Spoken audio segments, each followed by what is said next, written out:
an artificial lake. A high, spiked fence encloses the lovely grounds. The fence itself, however, is hidden by shrubbery. This place is called Clearview Farms, but it is not a farm. I work here. I'm Lucy Masters, Dr. Masters. I am resident physician under the guidance of Dr. Ernest Freiberg, who is the founder of Clearview Farms. I assist Dr. Freiberg with all the children in this wing. That little boy is 9 years old. Patrick, the broken home, and Tony, the potential sculptor, maybe.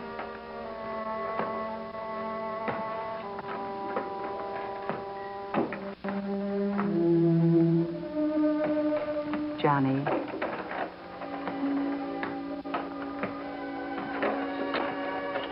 And Bill, broken homes.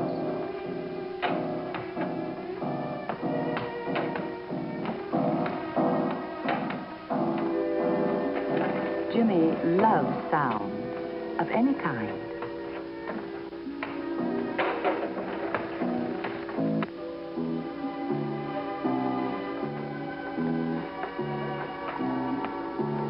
Joe is one of our special attendants for the boys here. And Harry, an overindulged child. There was one especially, Frankie. Frankie has his special window in this playroom, which was once the drawing room of the main house. The boys, who range in ages from 9 to 14, play games mostly of their own invention. And even Joe, who is with them constantly, finds himself unable to follow their erratic patterns. Sometimes they come to a climax of convulsive, screaming rages. And then the chief culprit has to be picked up and carried to a little room so built that he can do no harm, especially to himself. Many of the children play alone. Some build strange houses, and when they are half built, the builders are apt to knock them down and then sit staring blankly. All of these children have well-to-do parents, but some of the children are better off than others. Some of the parents care more. You see, Clearview Farm is a private institution for severely emotionally disturbed children. Frankie never plays with his companions. All of these children carry about them an aura of disturbance, which Dr. Freiberg tries to console the anxious parents will one day be alleviated by care and patience and understanding. But for Frankie, Dr. Freiberg says there can be no change. His brain was permanently damaged at birth. His lumpy, oversized body will never develop properly. And when he walks, he will always shuffle. And his eyes will always be empty. When the children aren't being watched, they often sneak up on him and pinch him and pull at him. They know instinctively that no one cares, for no one ever comes to visit Frankie. At Christmas time, I wrapped up some packages for him. One of them I marked with love from Mother. He took it and opened it. Frankie, this card says, with love from Mother. But he didn't seem to hear, nor care. Then he simply let it slip from his listless, clumsy fingers. Though Clearview Farm is a place of hope, Dr. Freiberg feels that we can do little or nothing for Frankie. Maybe that is why I developed a particular interest in this particular boy. I felt differently. Frank Wilson is not just emotionally disturbed. He's mentally defective, and he has been since birth. Yes, I know that, Doctor. But he is alive. And where there's life, there's hope. There must be. Thank you. There must be feeling in Frankie, too, Doctor. Well, he's just never given us any indication of feeling one way or another. No, I know that. But after all, who can tell really what any other human being feels or doesn't feel? And particularly An injured one. Oh, that poor child. I'm just so sorry for him. I can't help it. Lucy, I feel that you're going to be a fine psychiatrist one day. That's why I hired you. But sympathy, compassion, emotion of all kinds are good, but not when they're indulged in, especially in our kind of work. Now, Frankie is not going to change because there's nothing there to change. A normal mind is just not there. You've got to accept it. Well, as a doctor, I know I should, but somehow or other I just can't. I can't just forget him. Lucy, his own mother has forgotten about him, and on purpose. Yes, so I understand. Somehow or other I can't believe that either. She couldn't. I mean, not really, Doctor. Take my word for it. She was sitting right there in the very chair that you're sitting in. It was my first and last interview with her. And she said... I'm sorry, Doctor. I hate to say this, but I've always had the feeling, for some obscure reason, or no reason at all, that Frankie was born simply to annoy and humiliate me. I know that sounds hard. It's the way I feel. He is as he is and always will be. I mean nothing to him. To be absolutely honest, he means nothing to me. I have 2 other fine, normal children, and I intend that they shall have a normal life. Most of our friends don't even know that Frankie exists. And that's the way we'd rather have it. Naturally, his father and I want Frankie to have the very best of everything, for so long as he lives. I understand there's no better place than your institution.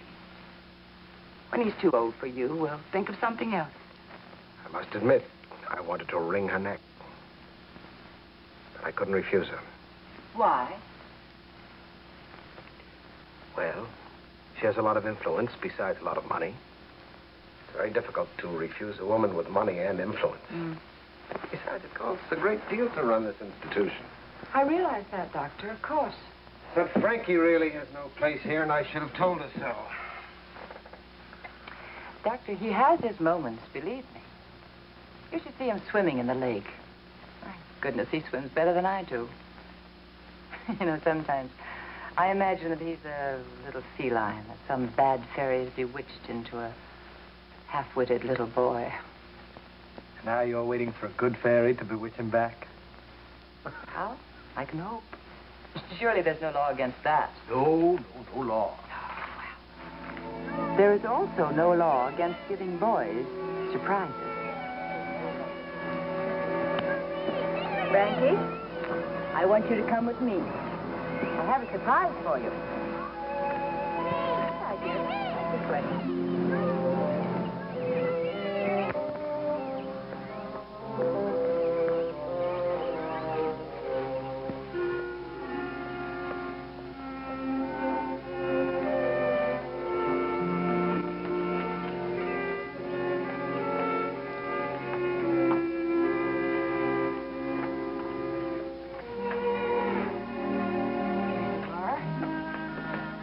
Here, Frankie. Now, look at that.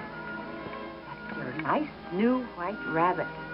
And his name is Dimpy. Soft. Isn't he nice? Sit down. Right there, Frankie. That's good. Come on, Dimpy. There you are. Now, just feel him. His name is Dimpy.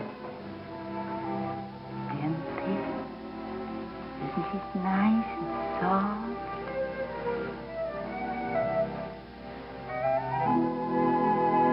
After that, twice a day I take Frankie to see his rabbit.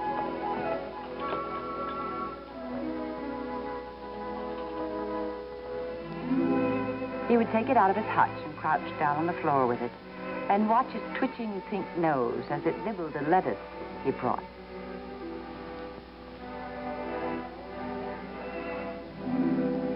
And I imagine that in silence, they talked to each other. It was this day that was to be a red-letter day for me. Frankie actually uttered the first word he had ever spoken. Dimpy?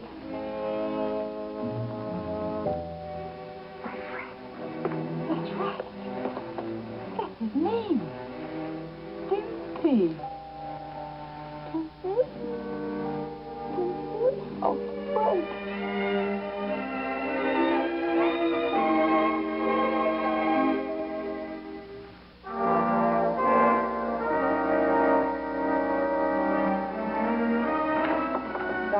Yes, Lucy? I have those reports you asked for. And by the way, Mr. and Mrs. Brad are on their way. They'll be here about 10:30. Brad? Paul Brad's mother and father. They're bringing the boy here today. Dr. Freeberg has a fine reputation, Grace. I know. I know. I think you'll like the place Mom and Dad are taking you to, Paul. Why did he do that?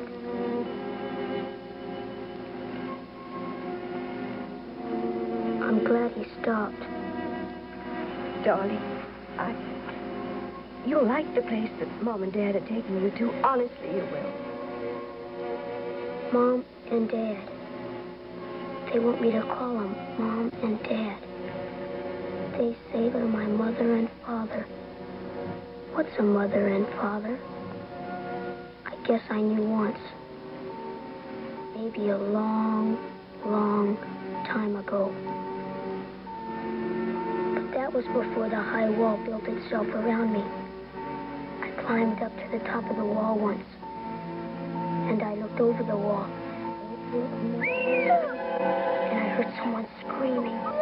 Don't, darling, don't. It was your fault. Darling, it was your fault. It was your fault. What wasn't my fault? I don't want to know. I'll never climb that wall again. It's dark here. And it's safe. I don't have to see anything here. I don't have to answer anyone. Paul. Paul, dear. Who's Paul? Paul, dear. It's just a vacation. A lovely vacation. Like going to camp. I will come to see you every week. Someday soon you'll be coming home with us. Home. What's home? I don't know. I don't want to know. I don't want to remember. I don't want to remember.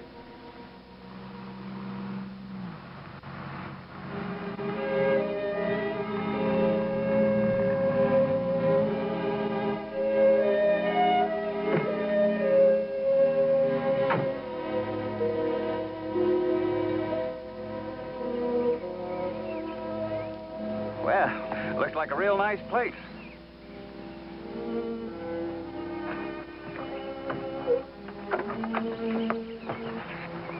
Come on, dear, let's take him in. Tom. Please, there's no other way. You know that.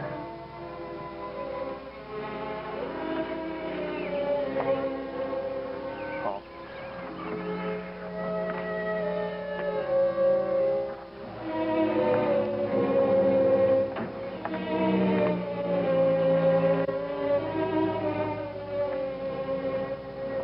Yes, Mr. Brad. Dr. Masters has already explained. Yes? I'm here, Doctor. Oh, thank you. Paul, Dr. Masters and I would like to talk to your mother and father alone, if you don't mind.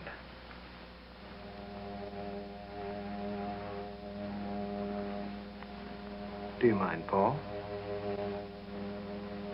I won't answer. Then I'll be quiet. Very well.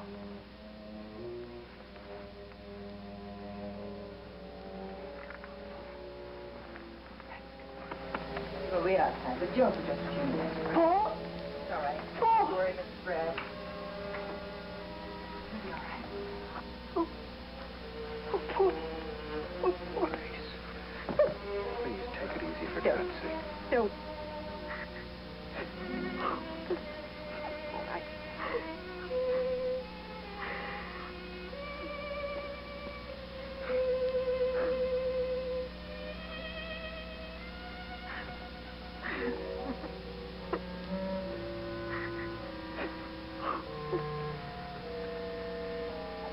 I think perhaps you two need help almost as much as Paul.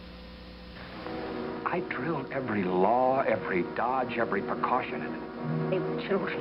Just children. You couldn't teach them not to be children.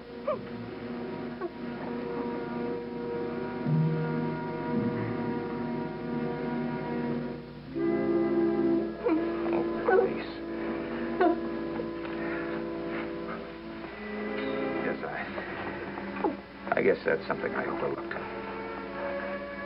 Well, anyway, Paul and Clive were like brothers, closer than most brothers, and one day, Paul forgot his safety catch.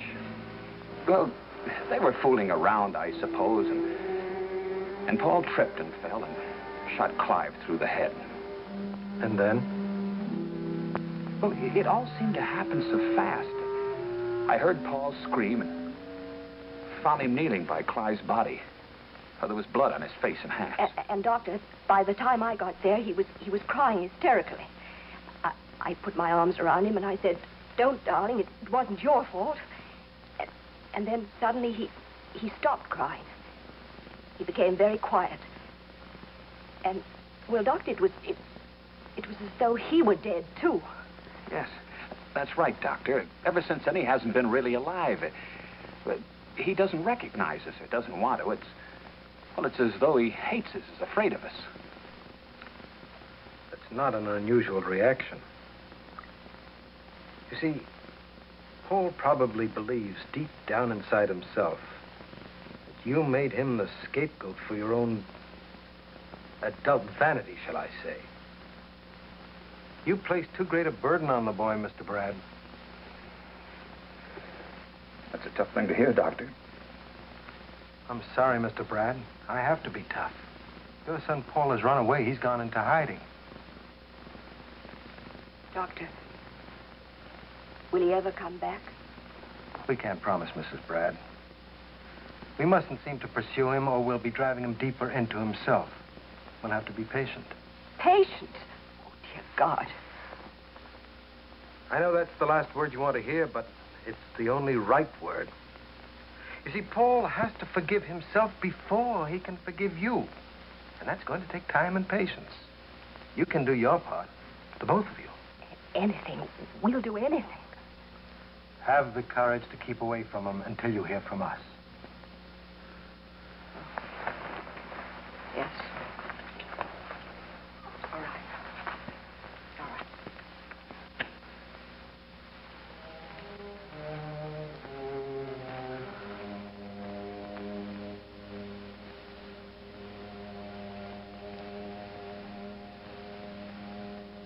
You'll excuse me, Doctor.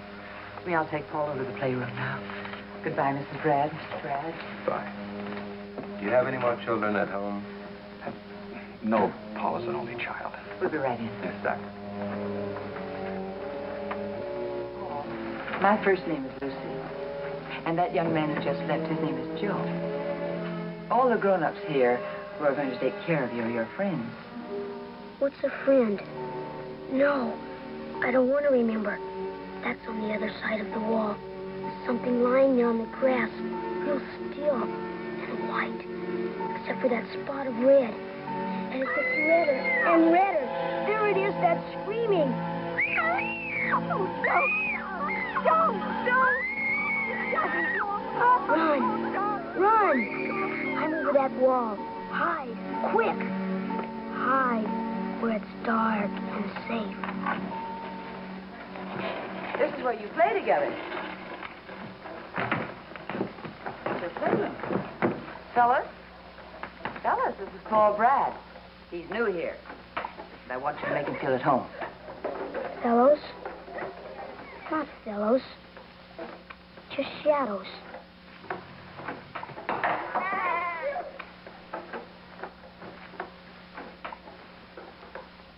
Shadows can't hurt.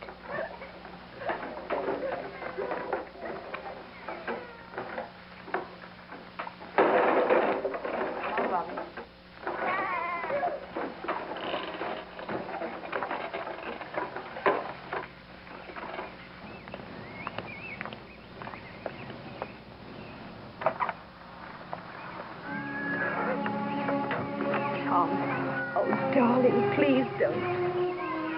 It's a beautiful place, darling. The people are kind and wise. They'll take care of him. Oh, darling, he'll come back to us. Suppose he doesn't. Then we'll help each other to live. But it's my fault. I can't undo it. I just can't undo it. Darling, he's in good hands now. We've got to remember that. They'll be able to help him here, and we weren't able to. Yeah, I suppose you're right.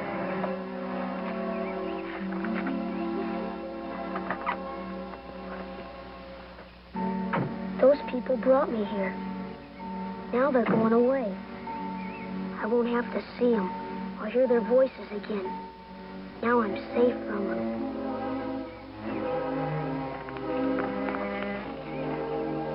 Is that your mother and father?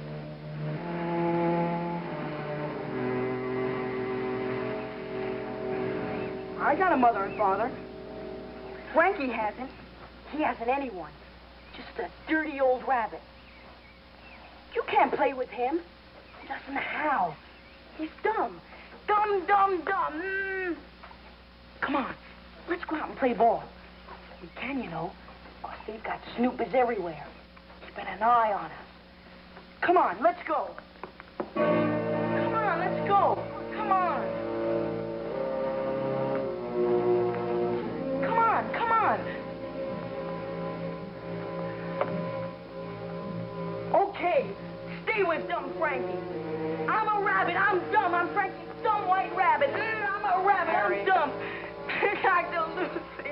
All right. He doesn't like me, Dr. Lucy. All right. Yes, it's all right. Joe.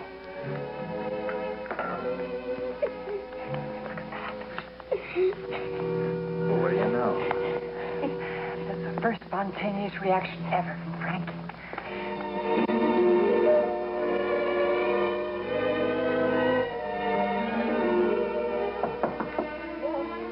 Paul Brad, Doctor. Oh, yes, thank you. Sit right down, Paul. It's screaming again. It hurts my ears. It hurts.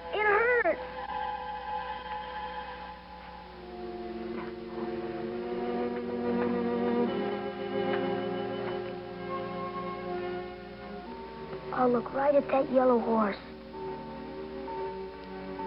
Then I won't see her.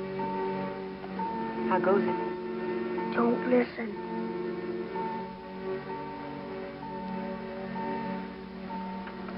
Give me your hand, Paul. Don't. It'll be warm.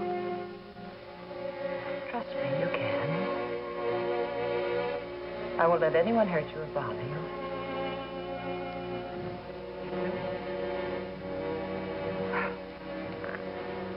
You've made a friend of Frankie, haven't you? Friend? No, I don't want a friend. I don't want anyone to lie on the grass, to lie there without moving. No! It's all right. Just try to relax. Tell me, how do you sleep? Do you dream? Joe tells me that sometimes you cry out in the middle of the night. Do you miss your mother and father?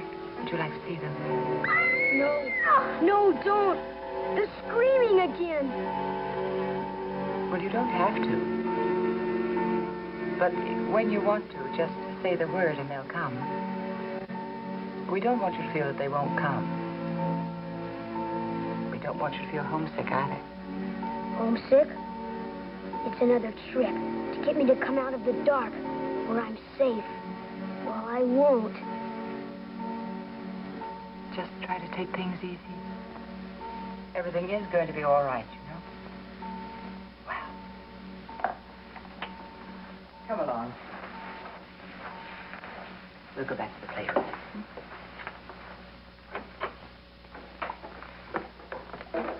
It is warm.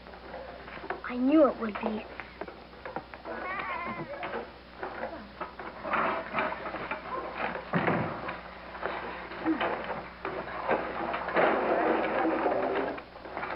Doctor, is Jerry's treatment scheduled for today? Yes, Joe, it is for 2 o'clock. Would you like a cup of coffee? I'd love one. You take care of her. Poor kid. You mean Paul? Yeah. He just stands there with Frankie all day, looking out that window. It's like they're waiting for someone or for something to happen. Is there anything special I should do? Just don't force things. Let him feel safe wherever he is. I'll see him tomorrow again at the same time, and we'll just sit quietly together. Maybe one of these days he'll become accustomed to me. Maybe he'll get to think of me as dumb and harmless, too.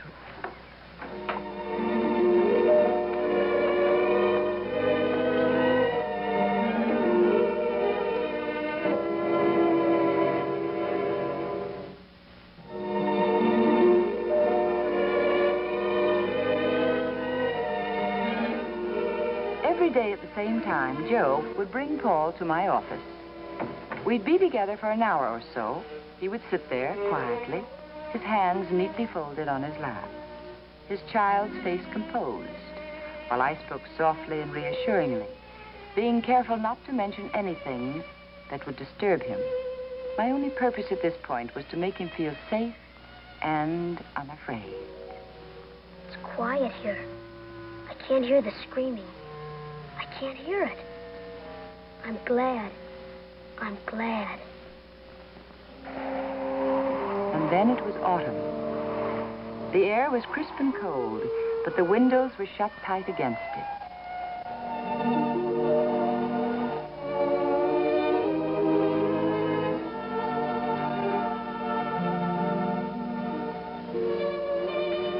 If in Frankie's misshapen body there was a spark of human desire and intelligence, only his fat white rabbit had ever found it. He had no other perceptible reactions to pain or pleasure. One might suppose that in some dull, confused way, he loved his rabbits. No one stopped the children. They were all given the illusion of free choice. Paul was like a marionette whose strings were held by some unpredictable hand. One never knew when that hand might become malevolent. So at a distance, I followed the two children.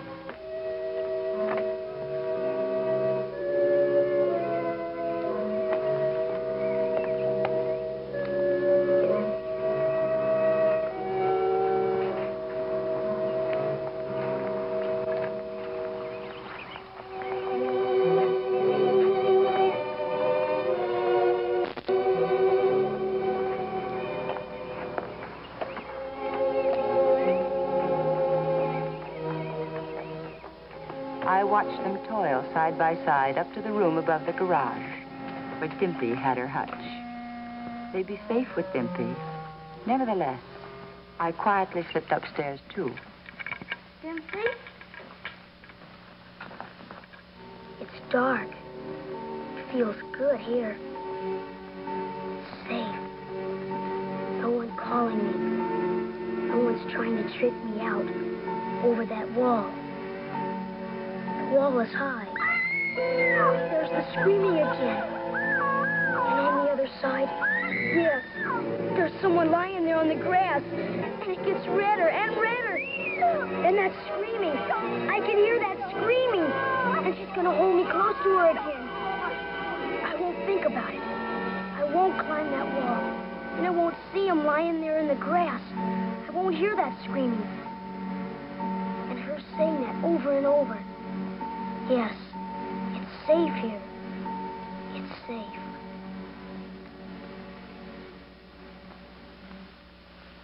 All right, boys, time for lunch.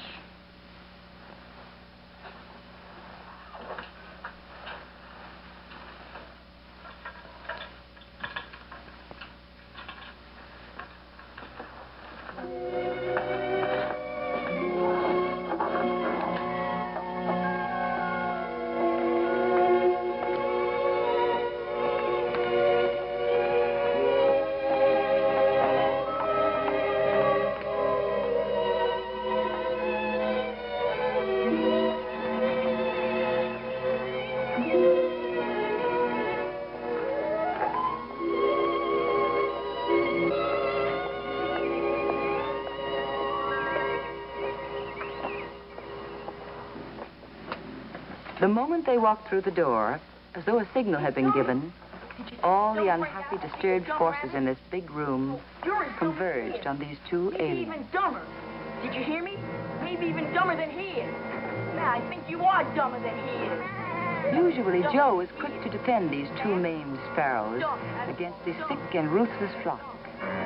For once, his defense wasn't needed. Frankie put his arm over Paul's shoulder. He seemed to grow bigger, very frightening in his strength. As though warned that they had aroused something unpredictable and dangerous, the attackers recoiled and scattered sullenly to their silent, mysterious games.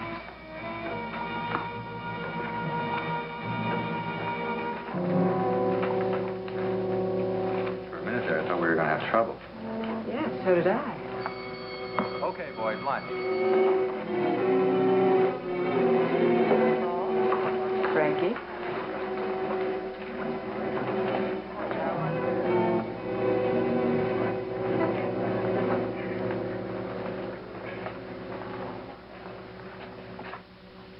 No, Doctor, I don't agree with you. I mean, for one thing, you have seen Frankie in the water. You've seen how he swims. He is like a little sea lion. He seems to be in his element in the water. His coordination is excellent. He loses all of his clumsiness. Lucy. Frankie hasn't got a chance. But I guess I'm never going to convince you of that, am I? Well, I most certainly hope not, Doctor. You're a very fine doctor. But you're also a very stubborn woman. I know. I've heard that before, too. But I'm afraid that I still can't give up on Frankie Wilson. I just can't. Lucy, I know your theory that kindness can do wonders, and you're right. Kindness is a very important part of any therapy. By itself alone, however, it is highly unscientific. Perhaps. But with children, kind words, kind ways always attract them. I've always found that to be true. Yes. But now you're talking about healthy children. What progress is there on Paul, Brad? Well, not very much, I'm afraid, Doctor. At least he hasn't regrets. The first snow started to fall, but Frankie and Paul seemed unaware of it. Then the rains came. As the months went by, Frankie and Paul seemed to progress not at all. They still stood together, staring out of the window. And then finally, it was summer again. They just stood there, day after day, week after week, seeing nothing, understanding nothing.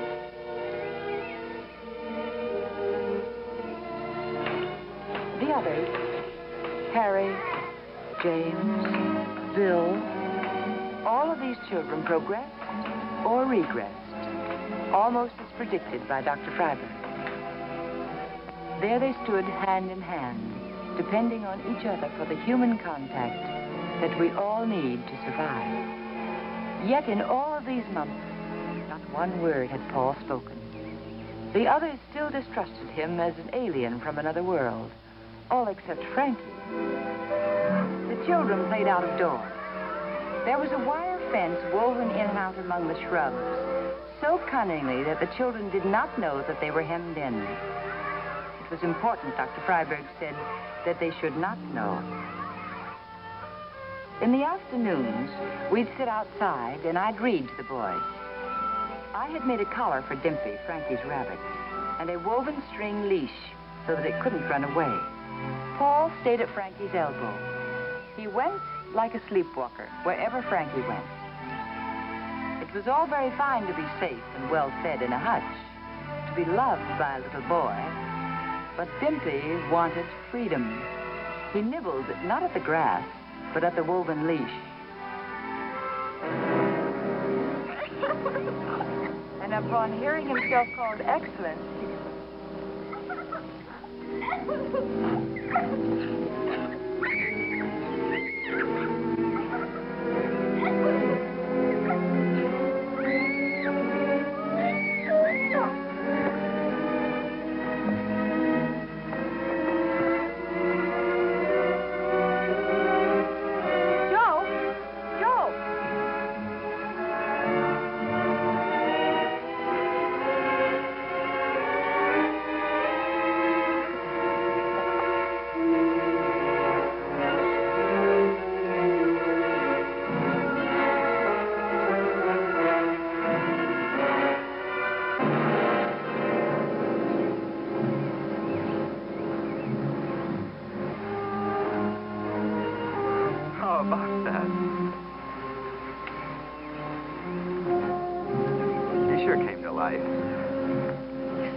arrow.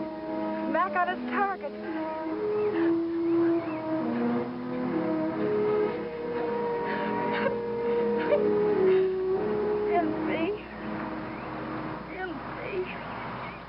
He just snapped out of it, didn't he, Doctor? Just for a moment. But oh, Joe, how important that moment can be. Perhaps there'll be another one, and then still another one.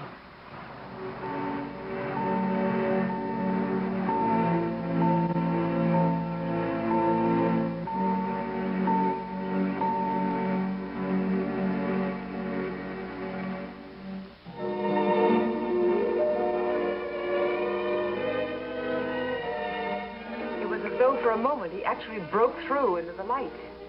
Strange, isn't it? That so often it's through our pity for others that some of us regain our own sanity. Yes. It's encouraging. It's very good. Thank you. His parents are going to be glad to hear about this. Do you want me to call them? No, I'll do that. All right. What about Frankie's mother? Oh, really, Lucy? Is there anything to report? I mean, and if there were, would she be interested? God help her. God help that poor little lost creature. There goes your woman's heart again. Unfortunately, I wasn't able to check it when I received my degree, Doctor. It was warm and lovely, and the children were taken outdoors to play. But there they were, the two of them, like two little statues, until it was time for Frankie to visit his rabbits. And as usual, Paul went with him. And as usual, I followed at a safe distance.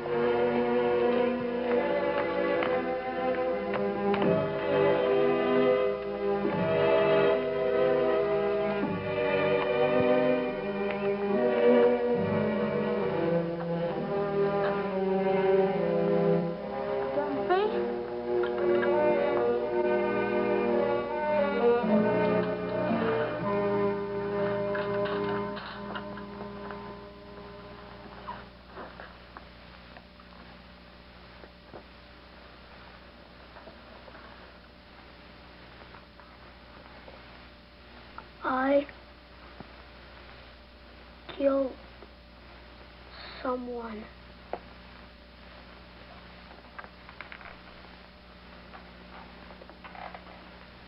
I killed Clive.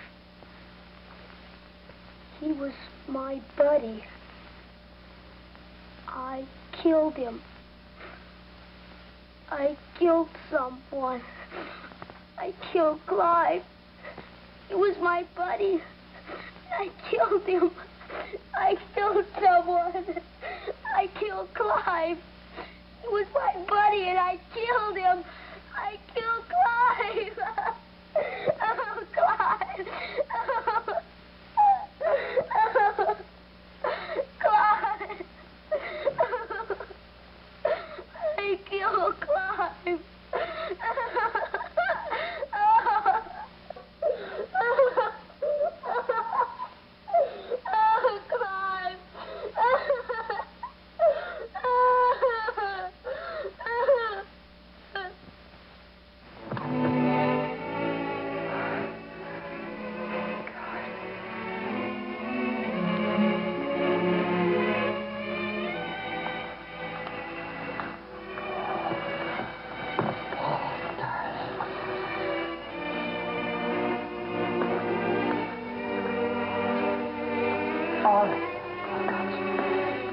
Frankie, put Lindsay back and come on.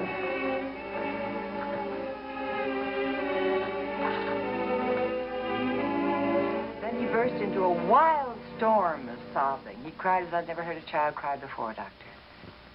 And then he fainted.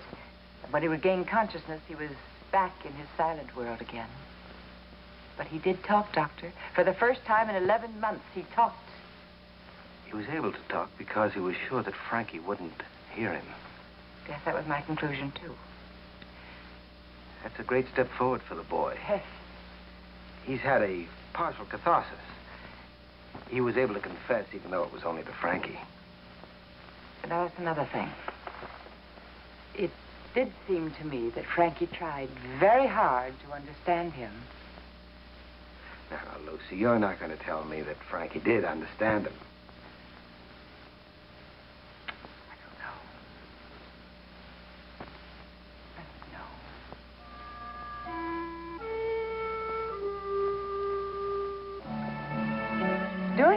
hot weather, we took some of the boys to the artificial lake on Clearview Farms. It was all part of Dr. Freiberg's theory of normality.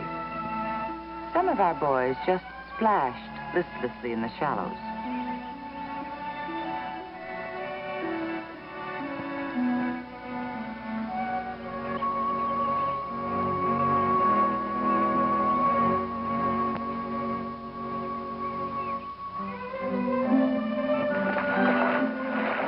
Frankie, with his strong, bold strokes, raced out alone into the deeper water. All his ugly clumsiness, like a cruel disguise, fell from him as he swam along and kicked cascades of water into the sunlight. Once I thought I even heard him laugh. The poor little sea lion. Paul stood at the edge of the water, as beautiful as the statue of a young Greek god, and like a statue, empty of all human contents. Then something happened. Something incredible and unforeseeable and startling. Even in this place, where such things were part of the day's pattern.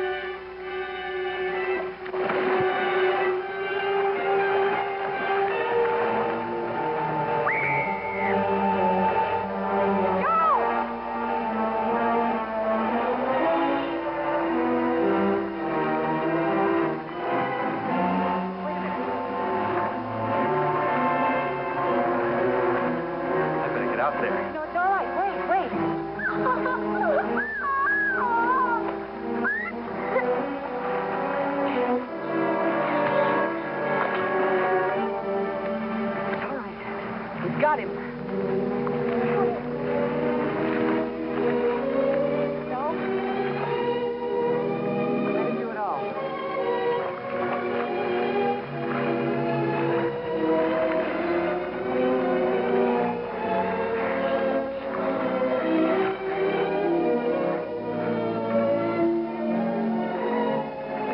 All right. Let him do it, Joe. Let him do it.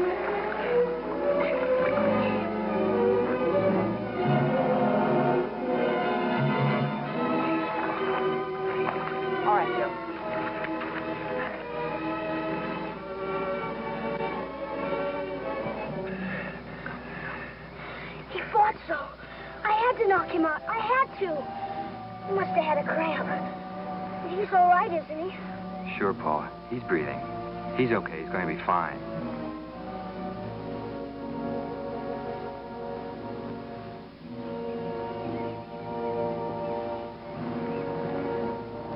Is he all right? Yes, he's all right. You saved his life, Paul. Paul, you saved his life.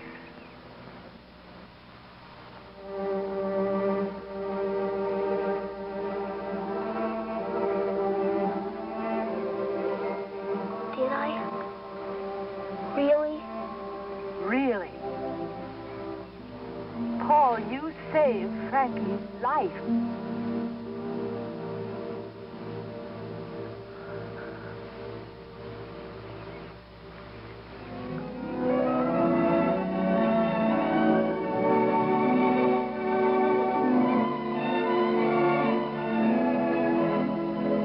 That was the turning point for Paul Brad.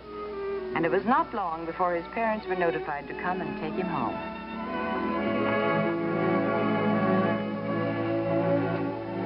This is a rewarding moment, isn't it? Yes, it is.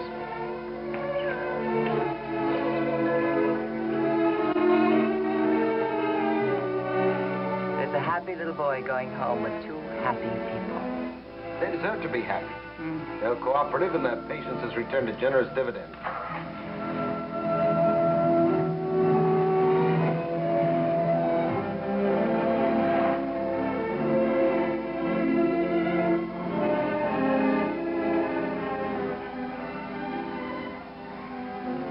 I had the most persistent feeling. I beg your pardon? Sorry, I was just thinking out loud. Do you need me for anything else right now? No, thank you. As pleased as I was about Paul, my mind kept turning to Frankie. Poor Frankie. What would he do now without his constant companion? I went to the playroom, but he was not at his accustomed place. For a moment, I was apprehensive. And then I remembered the rabbit hutch.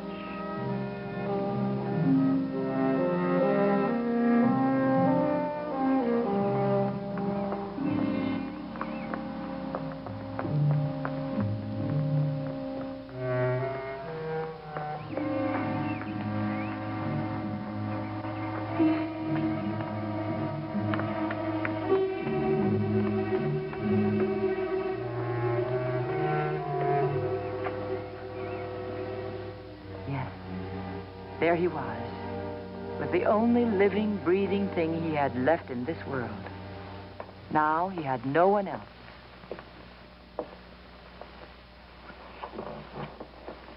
Frankie? Frankie?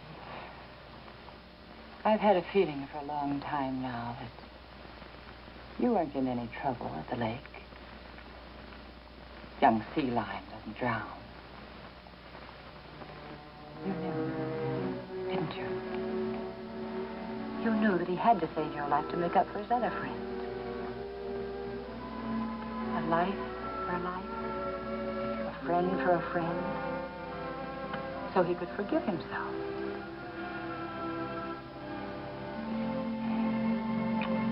Somehow, only God knows, you knew.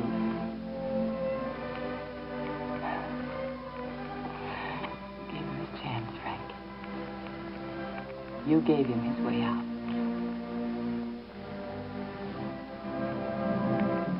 Look at me.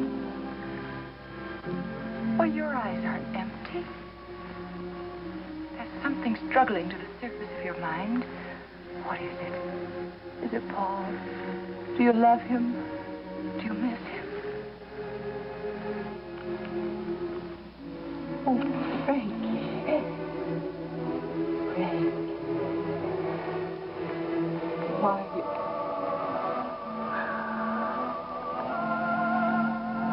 Oh, it's gone now. But it was there. I saw it. It was like a little spark glowing in the darkness. The immortal spark. A life for a life. Thank you, Frankie. You saved a life, too, although you don't know it yet.